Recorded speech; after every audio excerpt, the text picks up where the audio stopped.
구독자 여러분 안녕하십니까? 오늘은 한국사 제25장 독립운동과 태평양 전쟁에 대해서 공부하겠습니다. 오늘 다룰 내용은 안중근 거사부터 중일전쟁 이전까지입니다. 먼저 지난 시간에 배운 경술국채에 대해서 잠깐 복습하겠습니다. 구한말에 여러 가지 역사적인 사건들이 있었는데 이에 대해서 복습하겠습니다. 일본 에도 막부가 메이지 천황에게 통치권을 반납한 후 메이지 천황이 실시한 개혁으로 일본이 근대적 국가가 되는 계기가 되었다. 이것은 메이지 유신에 대한 내용이죠. 일본의 개항에 대한 강요로 맺은 불평등 조약으로 조선이 외국과 맺은 최초의 근대적 조약이다. 강화도 조약이죠. 농민이 일으킨 반봉건 혁명으로 향후 청일전쟁의 계기가 되었다. 동학혁명입니다. 90군데의 차별로 야기된 폭동으로 청나라의 전면적인 내정 간섭이 시작된 계기가 되었다. 이모군란이죠. 1910년 8월 29일 일본이 대한제국을 강제로 합병한 날. 경술국치입니다. 일본이 명성황후를 시해한 사건. 을미사변이죠. 을미사변 이후 신분의 불안을 느낀 고종이 러시아 공사관으로 피신한 사건. 아간패전이죠. 1905년 일본의 강압에 의해 조선의 외교권을 박탈한 조약은 을사늑약입니다. 러시아가 프랑스, 독일, 영국에 요청해서 일본으로 하여금 청일전쟁으로 뺏은 요동반도를 청나라에 반환케 한 사건, 삼국간섭입니다. 오늘 배울 한국사 교과 내용은 독립운동과 태평양전쟁이며 우리의 주인공은 안중근 의사입니다. 이번에 공부할 독립운동과 태평양전쟁도 그 내용이 굉장히 복잡하기 때문에 1부와 2부로 나눠서 공부하겠습니다. 1부는 안중근 의사의 거사로부터 시작해서 중일전쟁이 발발하기 직전까지 내용을 다루고 2부에서는 만주사변과 중일전쟁으로부터 시작해서 태평양전쟁과 대한민국 광복에 관한 이야기까지를 공부하겠습니다. 오늘은 그 중에서 1부를 공부하겠습니다. 이토 히로부미는 고종과 대신들을 위협해서 을사늑약을 강제로 체결시키고 조선 통감부 초대 통감으로 취임한 인물입니다. 이러한 이토 히로부미를 안중근 의사가 할뿐에서 저격하는 사건이 벌어졌습니다. 안중근 의사는 1909년에 동의단지회를 결성하였는데 이때 손가락 한마디를 끊어서 결의를 다졌습니다. 안중근 의사의 유명한 글씨 중에 하나죠. 일일 부독서면 구중생형극이라. 하루라도 책을 읽지 않으면 입안에 가시가 돋는다라는 내용이죠. 보통 글을 쓴 다음에 도장을 찍는 대신에 손도장을 찍었죠. 이 손도장에서 보면 손가락 한마디가 잘려져 있는 것을 알 수가 있습니다. 이 안중근 의사는 1909년 10월 26일 중국 길림성 하얼빈역에서 이토 히로부미를 저격해서 사살했습니다. 일본 제국 재판부는 안중근에게 사형을 선고합니다. 1910년 3월 26일 오전 10시 15분에 안중근 의사께서는 순국하셨습니다. 안중근 의사는 옥중에서 동양평화론을 집필했습니다. 이 내용은 이토의 사살이 동양평화를 지키려는 정의의 응징이었음을 강조하는 내용입니다. 안중근 의사에 의해서 저격 사살당한 이토 히로부미는 일본 제국의 초대 내각 총리 대신이며 조선 통감부의 통감을 역임한 인물입니다. 그는 영국에 유학을 다녀왔고 일본 제국헌법 제정 작업에 참여한 인물입니다. 일본의 제국주의적 침략과 대한제국의 식민지화를 주도한 인물입니다. 지난 시간에 공부한 것처럼 1905년에 고종과 대신들을 위협해서 을사늑약을 강제로 체결시킨 인물입니다. 그 이후에 헤이그 특사 사건을 빌미로 고종을 강제로 퇴위시켰습니다. 이러한 이토 히로부미를 안중근 의사는 동양평화의 파괴 원흉으로 규정하고 사살한 것입니다. 이 그림이 안중근 의사가 하얼빈역에서 이토 히로부미를 사살하는 장면입니다. 1918년에는 대한독립선언서가 작성되고 1919년에 3.1 만세운동이 발생합니다.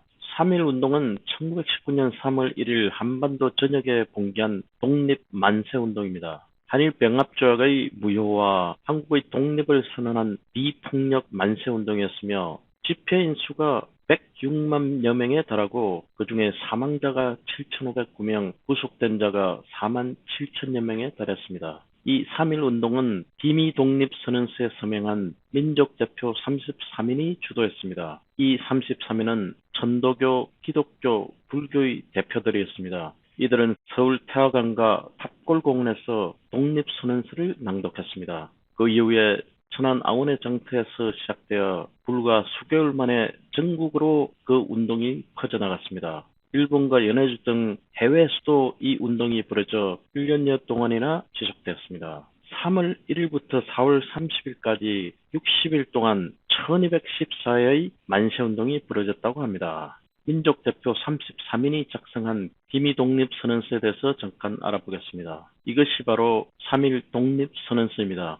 이 선언서는 최남선이 초안을 작성하고 이광수가 교정을 받으며 한용운이 공약 3장을 추가했습니다. 여기에 보시면 공약 3장이 나오는데 이 부분이 바로 한용운이 작성한 것입니다. 이 독립선언서를 작성한 최남선, 이광수 등은 조선의 3대 천재로 알려진 문인이자 언론인입니다. 불행히도 최남선과 이광수는 나중에 연절한 친일파로 낙인 찍힙니다. 공약 3장을 작성한 만해 한용운은 님의 침묵이라는 시로 유명한 분이죠. 님은 같습니다. 아, 사랑하는 나의 님은 같습니다. 푸른 산빛을 깨치고 단풍나무 숲을 향하여 나 있는 작은 길을 걸어서 차마 떨치고 갔습니다. 3.1 독립선언서의 내용을 잠깐 살펴보면 오 등은 자의 조선의 독립국민과 조선인의 자주민임을 선언하노라. 차로서 세계만방에 구하여 인류 평등의 대의를 극명하며 차로서 자손만대에 구하여 민족 자존의 정권을 영육해 하노라 라는 내용으로 시작됩니다. 1919년 3.1 독립운동이 일어난 그 해에 중국 상하이에서는 대한민국 임시정부가 수립됩니다. 이 대한민국 임시정부는 국호를 대한제국에서 대한민국으로 바꿉니다. 정치체제는 민주공화국으로서 대통령제를 채택하고 입법, 행정, 사법의 상권 분리 제도를 확립한 정치체제였습니다. 이 임시정부의 초대 대통령으로서는 이승만이 취임합니다. 이 대한민국 임시정부는 독립운동을 활발히 정지하고 지원하는 역할을 합니다. 1940년에 중일전쟁이 발발하자 상하이에 있던 임시정부를 충청으로 옮깁니다. 이때 한국 광복군이 창설되었으며 해방 이후에 이 임시정부는 귀국하고 1948년 8월 15일 대한민국 정부가 수립됨으로써 이 임시정부는 해산했습니다. 계속해서 1920년에 독립군이 일본군과 전투를 벌이게 되는데 대표적인 것이 봉오동 전투와 청산리 전투입니다.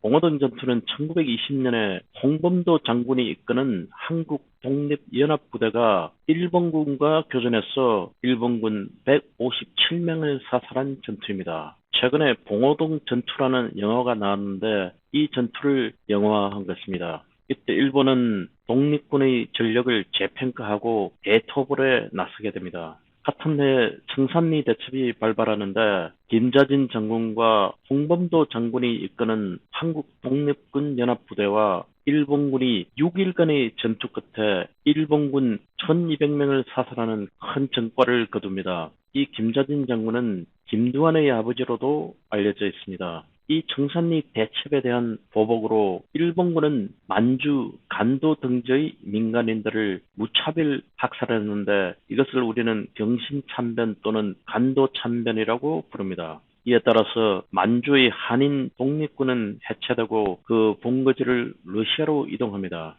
봉오동 전투와 청산리 대첩을 이어서 광복의 날까지 독립운동은 계속되었습니다. 그 대표적인 것으로서는 1926년의 60만세운동과 1929년의 광주 항일운동, 그리고 1932년 이봉창과 윤봉길의 어거 등이 있습니다. 이와 같이 계속되는 독립운동의 끝에 결국은 1945년 8월 15일 대한민국 광복을 맞이하게 됩니다. 오늘은 독립운동과 태평양 전쟁의 내용 중에서 그 1편으로서 안중근 그사로부터 시작되는 독립운동에 대해서 알아봤습니다. 다음 주에 공부할 내용은 2편으로서 중일전쟁으로부터 광복까지의 내용에 대해서 공부하겠습니다. 시청해 주셔서 감사합니다. 다음 주에 뵙겠습니다.